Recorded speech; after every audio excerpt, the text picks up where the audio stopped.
नमस्कार दोस्तों, स्वागत है आप सभी का हमारे यूट्यूब चैनल आरवी योजना पर।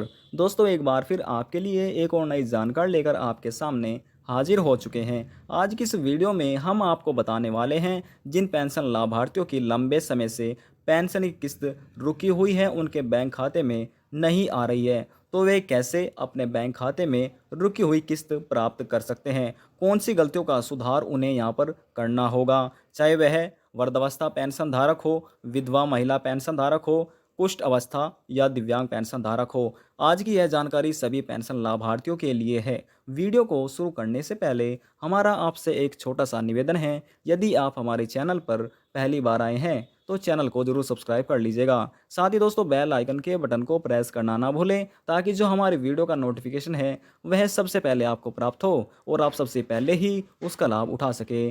चलिए दोस्तों, अब हम यहाँ पर वीडियो की शुरुआत कर लेते हैं।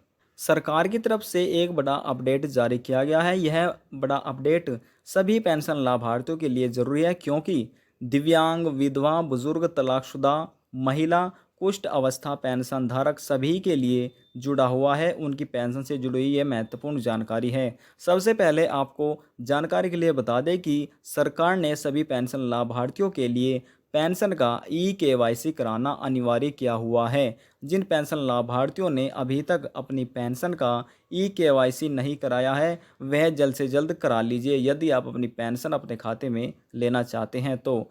अब तक जिन पेंशन लाभार्थियों ने, माफ़ कीजिएगा दोस्तों, अब तक जिन पेंशन लाभार्थियों ने अपनी पेंशन का ई-केवाईसी पूरा नहीं कराया है, उनकी पेंशन इसी कारण की वजह से रुकी हुई है। यह सबसे बड़ा कारण है पेंशन रुकने का। जी हाँ दोस्तों, अब बात करते हैं कि जिन पेंशन लाभार्थियों की पेंशन रुकी हुई है और उन्होंने अभी तक ई-केवाईसी पूरा नहीं कराया, वह ई-केवाईसी कैसे पूरा करा सकते हैं। दोस्तों, पेंशन का ई-केवाईसी पूरा कराने के लिए आपके पास आपका आधार कार्ड होना चाहिए, और प्लस जब आपने अपनी पेंशन बनवाई थी उसमें आपने एक मोबाइल नंबर दिया था, तो वह मोबाइल नंबर आपके पास होना चाहिए, क्योंकि उस मोबाइल नंबर पर एक ओटीपी आता है। दोस्तों, यदि यह दोनों दस्तावेज एक दूसरे से लिंक हैं, तो आप घर बैठे अपने मोबाइल फ़ोन से भी या लैपटॉप से अपनी पेंशन का ई-केवाईसी पूरा कर सकते हैं। और यदि एक दूसरे से लिंक नहीं है, तो आप नज़दीकी सीएससी सेंटर पर चले जाइएगा।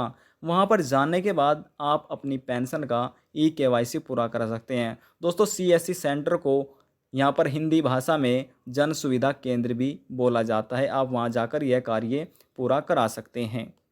अब बात करते हैं दोस्तों, दूसरा सबसे बड़ा कार्य वह सभी पेंशन लाभार्थियों को करना है, चाहे किसी की पेंशन खाते में आ रही है या फिर नहीं आ रही है, सभी के लिए अनिवार्य है।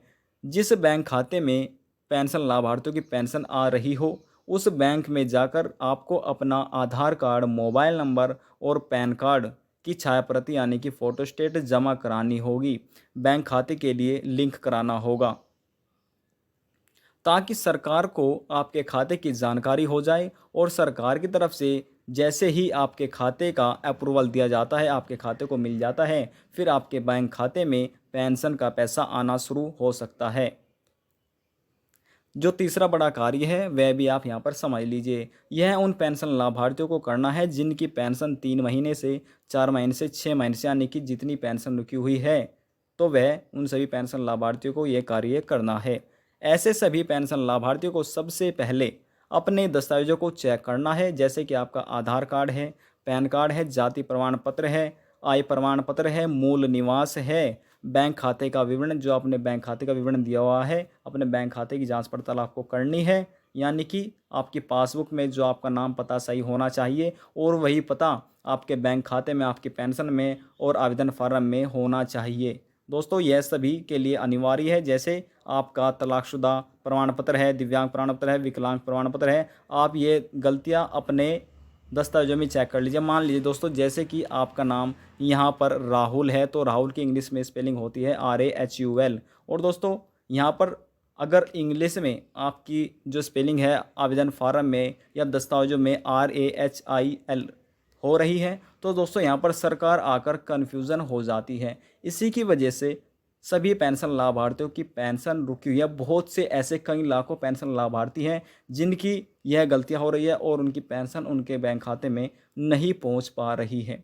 दोस्तों अगर आपसे भी यह गलतियां हो रही है तो जल्द से जल्द चेक कर लीजिए अपनी गलतियां को, और कहीं उनके दस्तावेज़ों में यह गलतियां तो नहीं हो रही है। यदि आप में हो रही हैं तो दोस्तों चेक कर लीजिए। जैसे कि आप में नाम में, पते में गलतियां हो जाती है तो आप नज़दीकी CSC सेंटर पर जाकर यह गलतियां ठीक करा सकते हैं। या फिर दोबारा से, जैसे कि आपका यहाँ पर अपने आधार कार्ड में अपना नाम ठीक करा सकते हैं। और यदि मूल निवास जाती है तो दोस्तों आप दोबारा से इन सभी को जन सेवा केंद्र में जाकर, यानी कि या CSC सेंटर पर जाकर ठीक करा लीजिए। सभी गलतियां ठीक करा लेने के बाद आपको नज़दीकी CSC सेंटर पर यह सभी दस्तावेज लेकर चले जाना है। साथ में अपना दोस्तों पेंशन रजिस्ट्रेशन नंबर, अपना आधार कार्ड, और जब आपने अपनी पेंशन के लिए आवेदन किया था वह मोबाइल नंबर आपके पास होना चाहिए। आपको वह भी मोबाइल नंबर लेकर जाना होगा।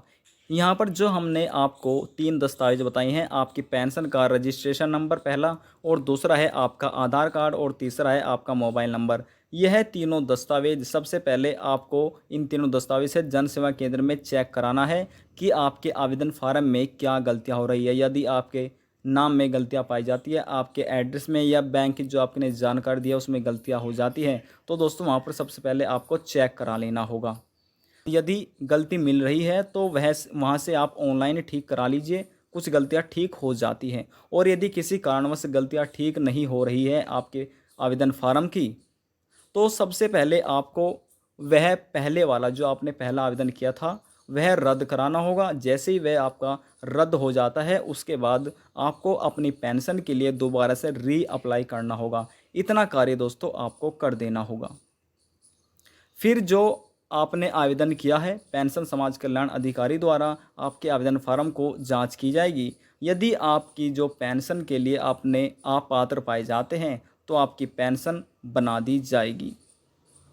फिर आप उत्तर प्रदेश सरकार द्वारा पेंशन के 3,000 रुपये भी प्राप्त कर सकते हैं। दोस्तों आपकी जानकारी के लिए बता दें कि यदि आप किसी राज्य में रह रहे हैं, पंजाब, गुजरात, हरियाणा, आप किसी भी राज्य में रह रहे हो, यदि आपके यह दस्तावेजों में गलतियां हो रही हैं तो आप दोस्तों आप भी जल्द से जल्द अपनी यह गलतियां सुधार लीजिए, ताकि भविष्य में पेंशन से जुड़ी हुई आपको किसी भी परेशानी का सामना ना करना पड़े। इस वीडियो में जो हमने पेंशन लाभार्थियों की गलती बताई है, यदि वह समय रहते हुए अपनी गलतियां सुधार कर लेते हैं तो दोस्तों रुकी हुई जो किस्तें हैं उनकी 3 महीने की, 4 महीने की सरकार द्वारा वह ट्रांसफ़र की जा सकती है।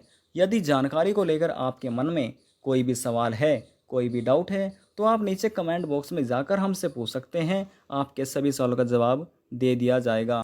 अगर आपको हमारी दी हुई जानकारी पसंद आई तो वीडियो को ज़रूर लाइक कर दीजिएगा, क्योंकि आपके एक लाइक से हमें बहुत ज़्यादा मोटिवेट मिलता है, जिससे हम प्रेरित होते हैं आपके लिए नई नई जानकारी लाने के लिए। लास्ट में निवेदन यही करेंगे, चैनल को सब्सक्राइब और साथ ही बेल आइकन के बटन को प्रेस करना ना भूलें। अब हम आपसे मिलते हैं नेक्स्ट वीडियो में एक और नई जानकारी के साथ। जब तक के लिए जय हिंद, जय भारत।